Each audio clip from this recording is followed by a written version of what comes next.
One question that I get a lot is how to effectively implement a Target CPA into a campaign that has solid conversion data and either is or isn't doing super well. A lot of times people are worried about messing up a campaign that is actually doing pretty well, but they know that they can see improvements if they effectively implement a Target CPA and are able to essentially force Google to lower that cost per action over time. So I just wanted to show you a quick example of how I go about finding a campaign and seeing if it's ready for moving into Target CPA. So for example, here in this campaign, what we're typically looking for is over a essentially 30-day, 4-week window, a relatively consistent cost per conversion, even if there's fluctuations day to day. So for example, lots of fluctuations here. But overall, we're actually seeing a relatively consistent cost per conversion over time. So the way we can actually see that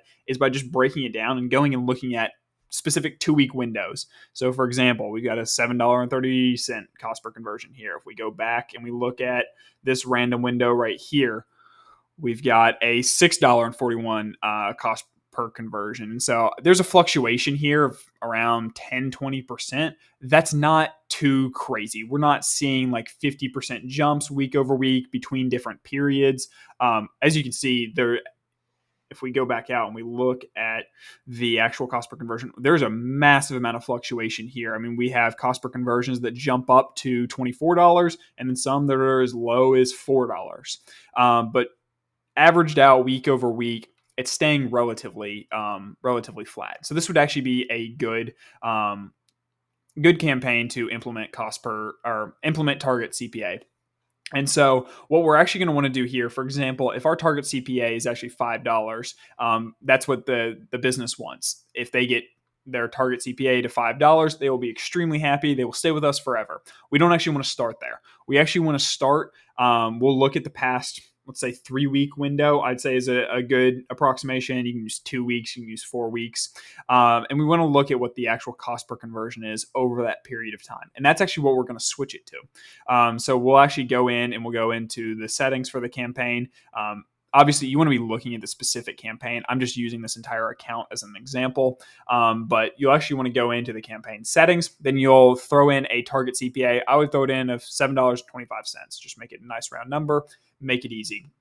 And so essentially what we're looking for is for these spikes over the next 2 weeks or 3 weeks or 4 weeks, however long it takes, for this to stop spiking as much for Google, and we start to see more of a level curve where there's much less fluctuation day to day of the cost per conversion. Once we start to see that kind of level off, where instead of seeing fluctuations from $4 to $16, we start seeing fluctuations from, say, $5.50 to $9.50. So we're only seeing like a $2 range. If you put that into percentage, it's like a 25% swing.